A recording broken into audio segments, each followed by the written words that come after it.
talabaad waxaan ka hadli doonaa qaybaha cudurka macaanka. saddexaad waxaan ka hadli doonaa cudurka macaanku qaabku ku yimaado sida loo qaado. ta afaraad waxaan wax ka odhan doonaa calaamadaha ama astaamaha lagu garto cudurka macaanka iyo qaabka loo baaro. ugu dambeynna waxaan wax ka odhan doonaa daweyntiisa iyo qaabka loo daweeyo. haddaan ku bilaabo taariikhda cudurka macaanka, su-aashu waxa weeyaan taariikh ahaan lama oga cudurka goortu bilaabmay, laakiin qoritaan badan oo la helay waxaa la ogaaday inuu kolle cudurkan cudur soo jiran ahaa oo waqti dheer uu jiray. waayo waxaa taa noo caddeynaya ereygan loo yaqaano diaabet.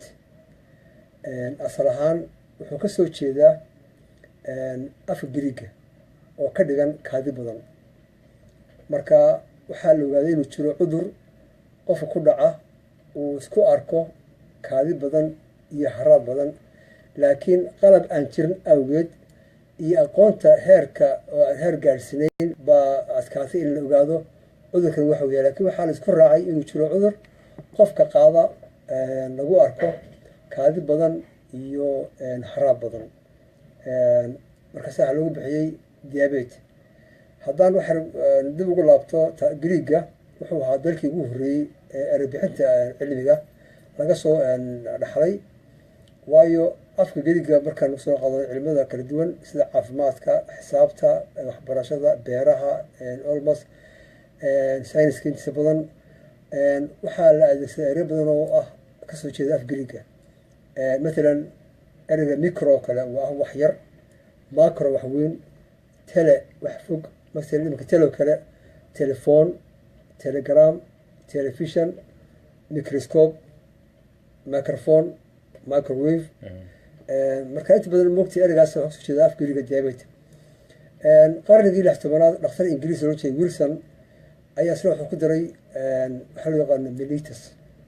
cudurka waxaa loo yaqaano marka caafimaadka diabetes mellitus oo ka dhigan kaadi macaan. waxaa jira markaa muddo ka bacda qarnigii 16aad niman dhakhaatiira oo aqoon-yahana baa waxay fakereen markii cilmigu bilaabmayey anatomiga la baranayey, waxay isweydiiyeen xubinta loo yaqaano ganaca waxay qabato bay su-aaleen. marka ey bay qaleen, eyga markii la qalay waxaa laga saaray xubintii ganaca. maalimo ka bacdi waxay arkeen eygiioo haraad badan yeeshay oo haraad dartii ciiddii cunaya, kaadi badana yeeshay, caatoobay. marka halkaa waxaa u caddaatay in xubintani ay muhiim u tahay qofka banaanka jirkiisa.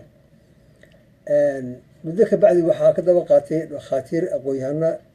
u dhashay dalka canada oo baaray bal xubintan la saaray waxay qabato. markay baareen xubintii waxay ogaadeen xubintan inay soo deyso dheecaan. markaa dheecaanka waqtiga lama aqoon wuxuu yahay, laakiin waxay ogaadeen in eygan laga saaray xubintii lagu arkay calaamadahan in ay tahay kolley dheecaan meesha ku jiray in la waayey. muddo ka bacdi laba dhakhtar oo jaamacadda ka dhigi jiray dalka canada oo loodhan jiray basti nin kaloo sida mogti gacaarihiisa baa ey laga saaray ganacii waxay ku mudeen dheecaankii ay ka qaadeen ganaca. marka waxay arkeen eygii oo calaamadihii ka joogsadeen, haraadkii badnaa iyo magaranaysa kaada badnayd. marka waxay ogaadeen in xubinkaasi dawoyi noqon karo cudurka macaanka. markii kimikahan la baaray waxaa loo bixiyey dawadii dheecaankii insulin, inkastoo dee waqti uu soo maray maraxil soo maray fara badan. markaas waxaa ka yimid mogta waxa loo yaqaano insulin baa ka timid. marka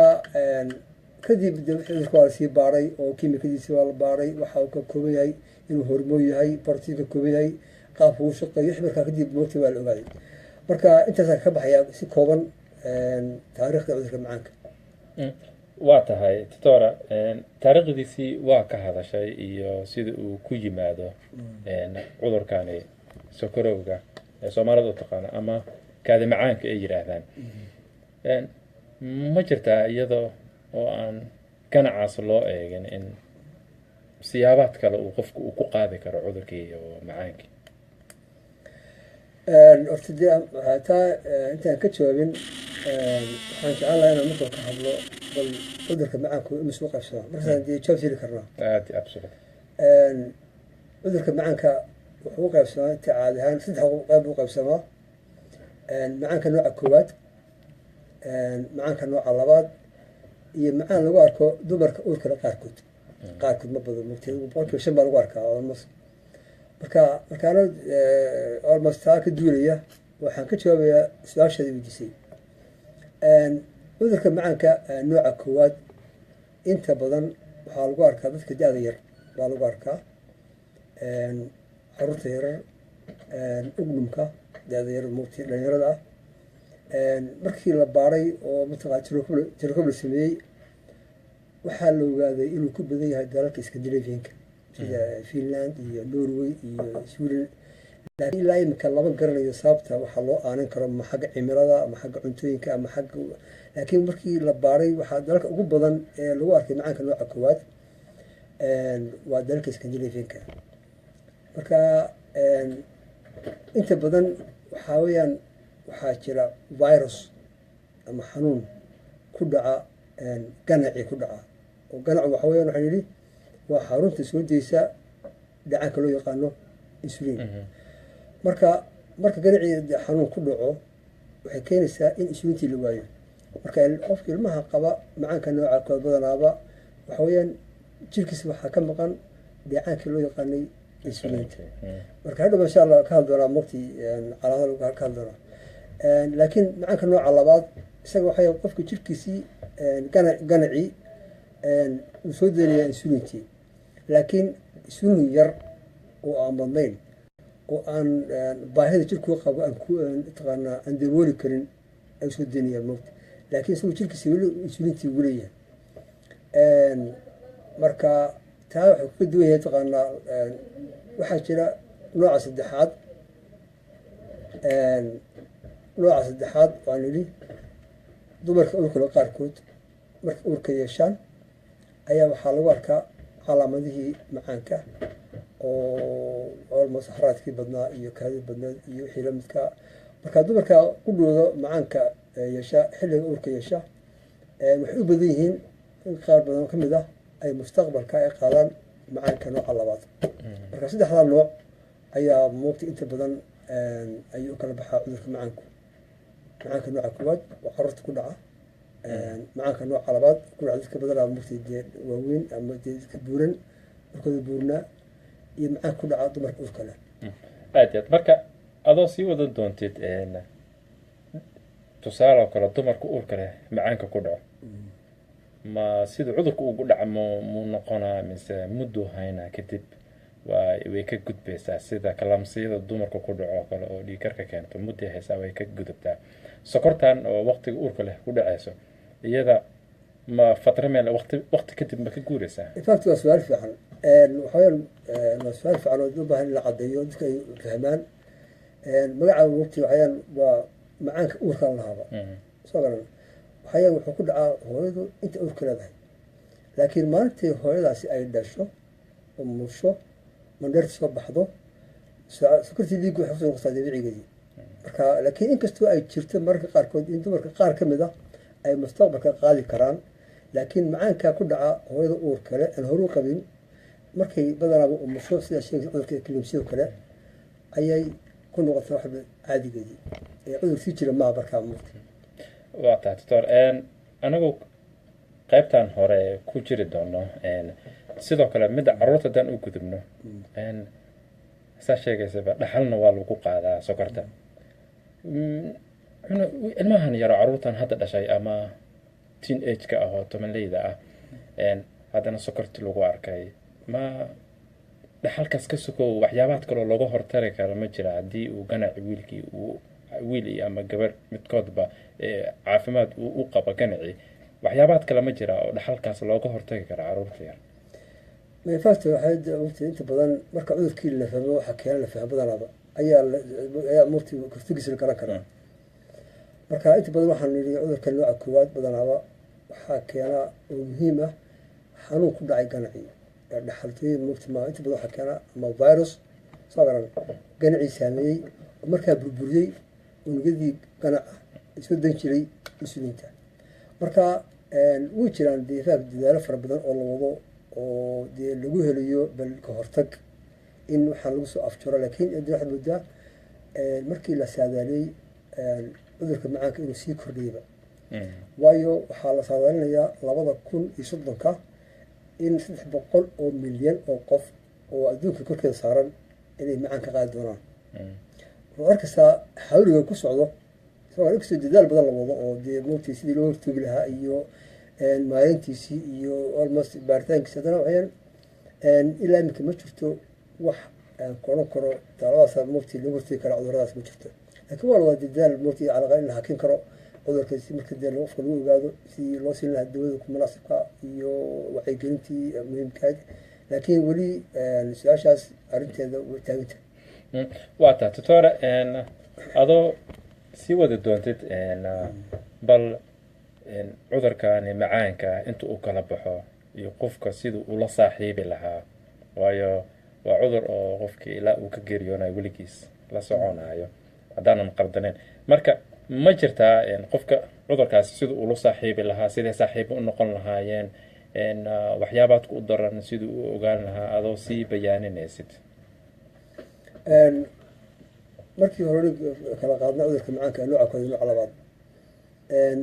qaabka ku yimaado cudurka nooca koowaad uu ka dhaqsi badan yahay nooca labaad. waayo dadaa nooca koowaad maadaama moogtii ilmihii markuu ku koraya xanuun ku dhacay ganacii,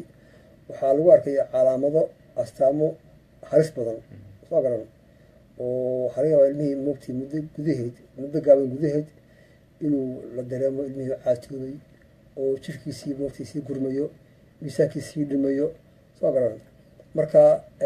waxaa weyaan almost dee waa xal keliya la siiyey markaa dawadii insulinta la siiyey moogti. halka qofka macaanka nooca labaad qofku muddo isagoo aan cudurkii qaba aan garan karin calaamadihii cudurka oo waqti dheer qaba moogtay. marka si markaa qofka moogti loo maareeyo hadhuutaan insha alla ka hadli doonaa, laakiin waxaan ka hormarin lahaa cudurka macaanka qaabka ku yimaado iyo sida ay insuliintu jirka ula falgasha iyo faa'iidooyinka insuliintu ay leedahay. maadaama qofku markuu taa fahmo ayuu fahmi karaa cudurkii macaanka wuxuu yahay. marka waxaan ka hormarin lahaa insuliintu iyo cudurka macaanku xiriirka ay leeyihiin in moogti la cadeeyo la beeco ayaa fiican moogti. insuliintu caadi ahaan saynu sheegnay ganaca baa soo daaya, marka waxay qabataa shaqo muhiim ay qabataa. insuliintu waxa weyaan marka qofku cunto cuno waa muhiim qofku inuu fahmo moogti qaabka uu ku imanaya cudurkii waran. qofka caadiga ee bad qaba ee aan macaan qabin markuu cunto cuno, cuntada jirku soo gashay ee la shiday ee dheefshiidkii shiday ee dhiiggii raacday, markiiba insuliin baa lasoo deynayaa. marka insuliin waxay qabataa sokortii dhiig ku jirtay bay ka saartaa, waxaa la geeyaa jirkaa la geeyaa si markaa moogti muruqihii jirka isticmaalaan soo garan. marka moogti sokortii dhiigga waa laga saaraa moogti. marka moogti waxaa la mid tahay waa xamaali sokortii ka xamaalaya kadinkii ka furaya door obnare soo garan.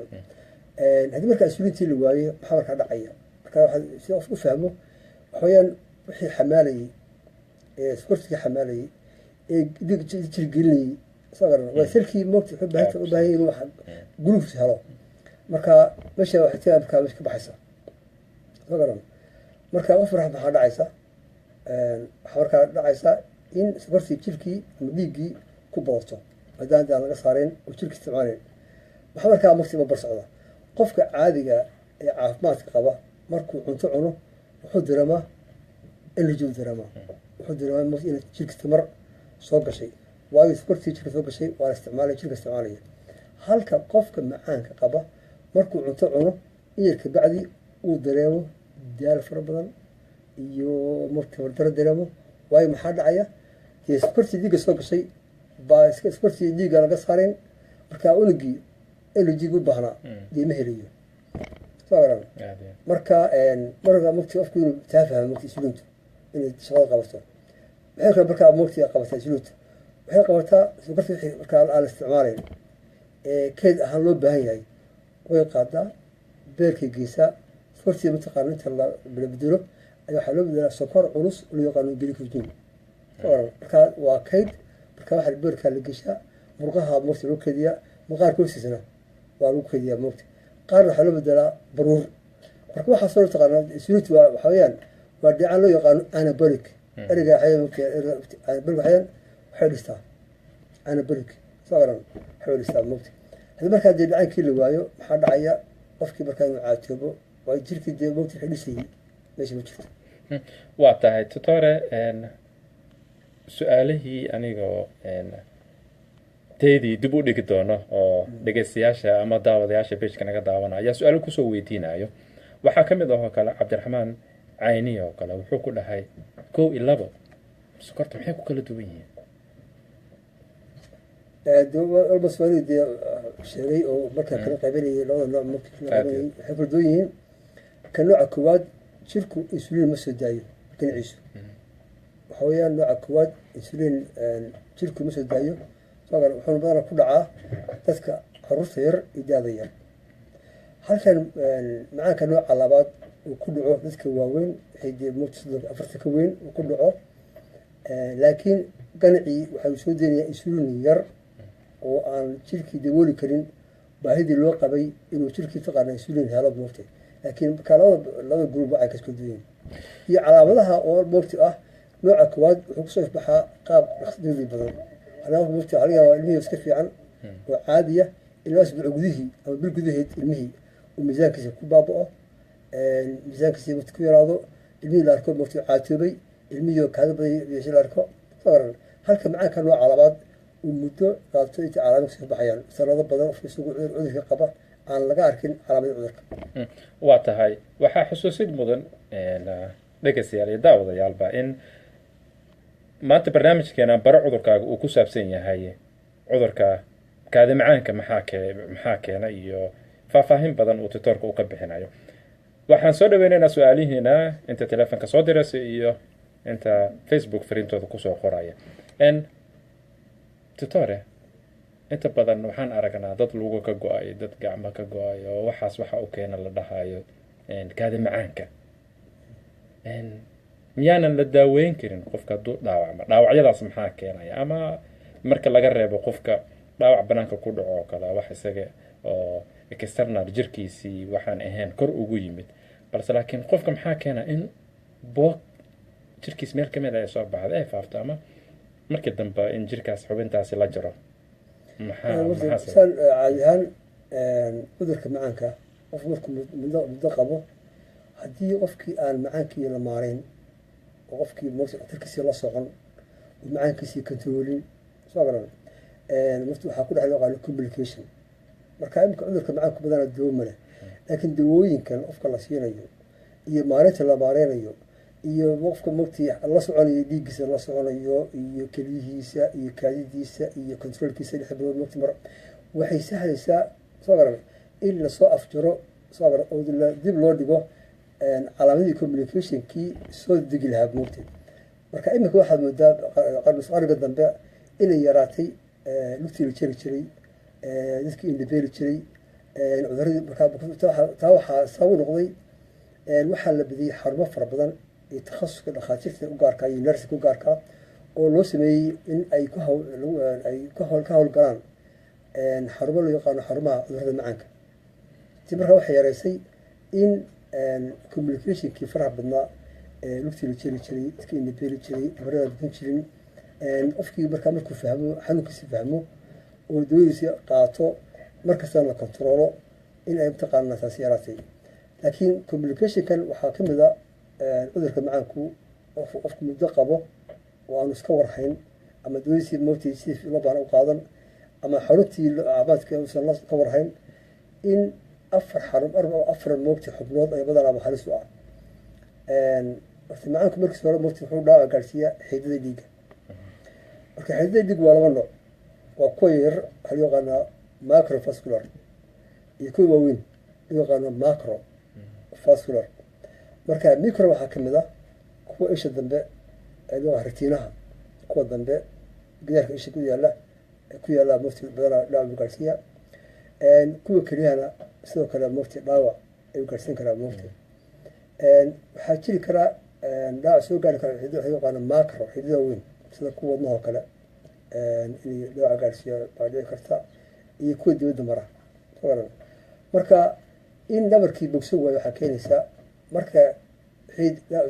dhaawac soo gaaro xididkii dhaawac soo gaaro oo meeshii dhabarku uu gaaray dhiig wanaagsan heli weydo ay mati markaa meesha dhabar ku dhaco inay bogso maxaa keena waxaa keena dhiig baa soo gaara dhiiggaa soo gaara wuxuu sidaa nafaquu sidaa maadooyin kimikuu sidaa meeshii dee mugti bogsiiya marka markii xididkii dhaawac soo gaaro oo dhiiggii meeshii gaari lahaa uu yaraado soo garan waxaa dheeraanaysa amarkii intuu ku bogsan lahaa marka cadahaal mugti cudurka macaanku haddii aan la maarayn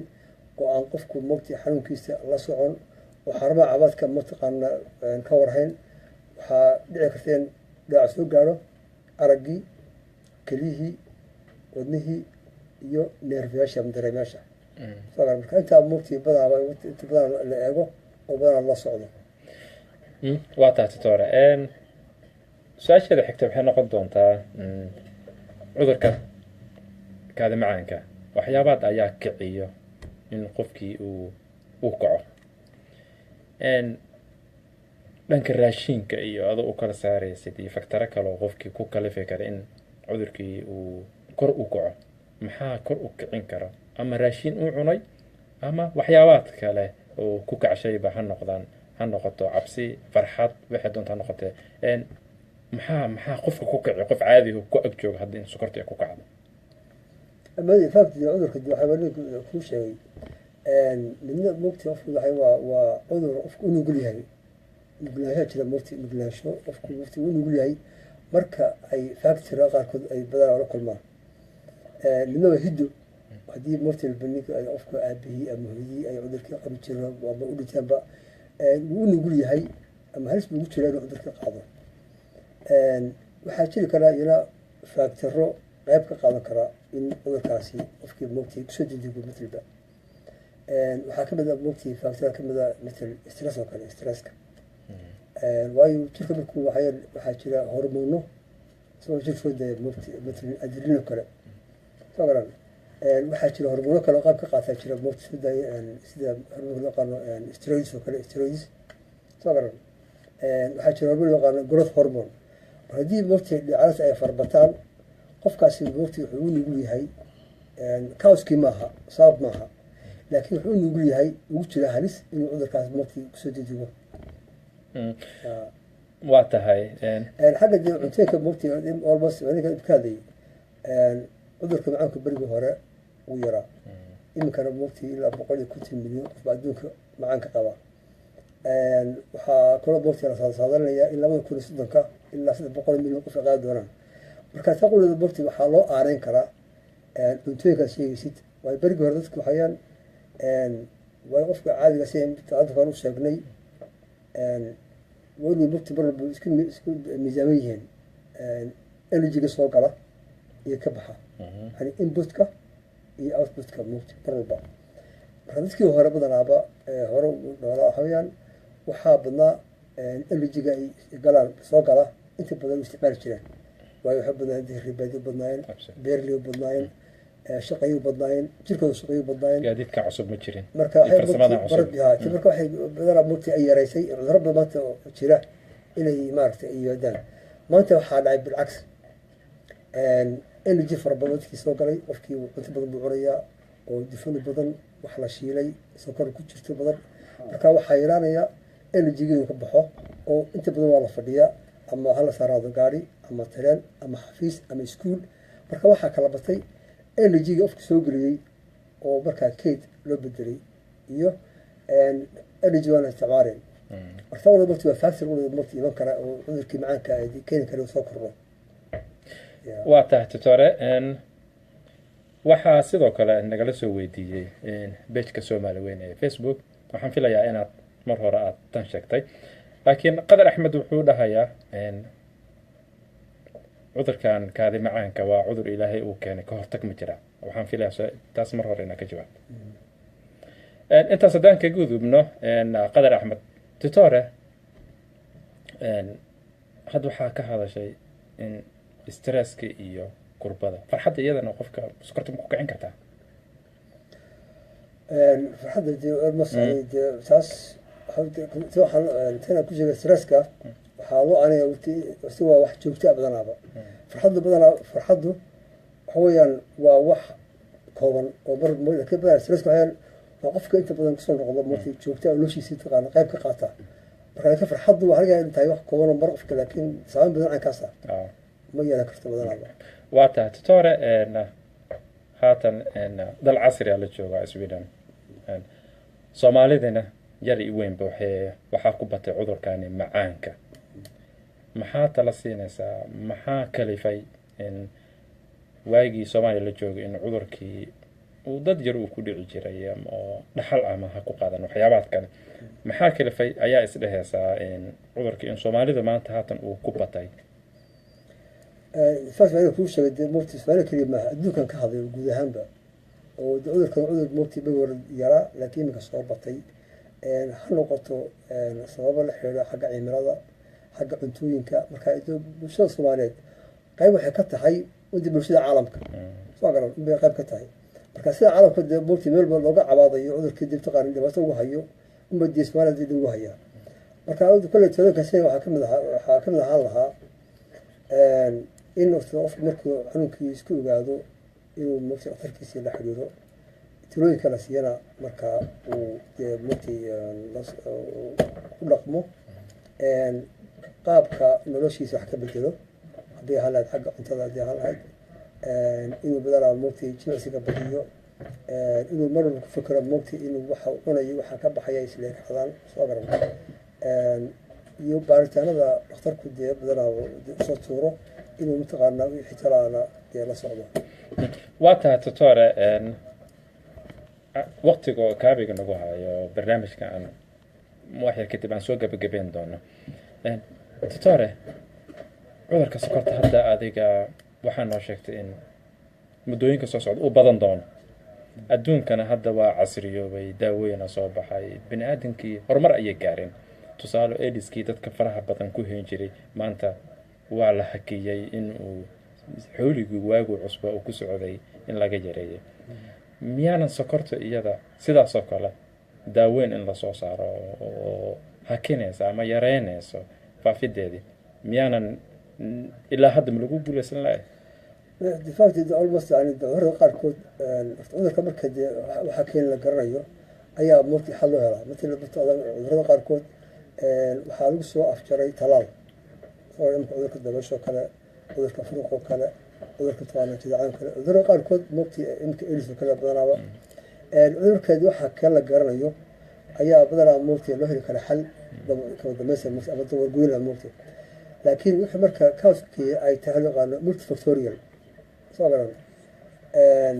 marka wixii moogtay cudurka marka ay arab badan keenaan oo kale dee waa adkaansa xal loo helo moogtay waayo waxaan ka hadalnay xagga moogtay hiddaha xagga cimilada xagga cuntooyinka xaggii dhaqa soo marka moogtay faagti waxay baatay mid u baatay soo afjaro soo garan كل واحد وضع برنامج بدل المرتدي على الأقل هو يرين كله لكن يكون حاجة صار بل إن عذر كان أفق قاضى إن الوجود ذاله إن عن دبات سوق قادم وبتقنا الله مارين كرو اللي بتقنا أفكي مرتي كل واحد كان ولا في عن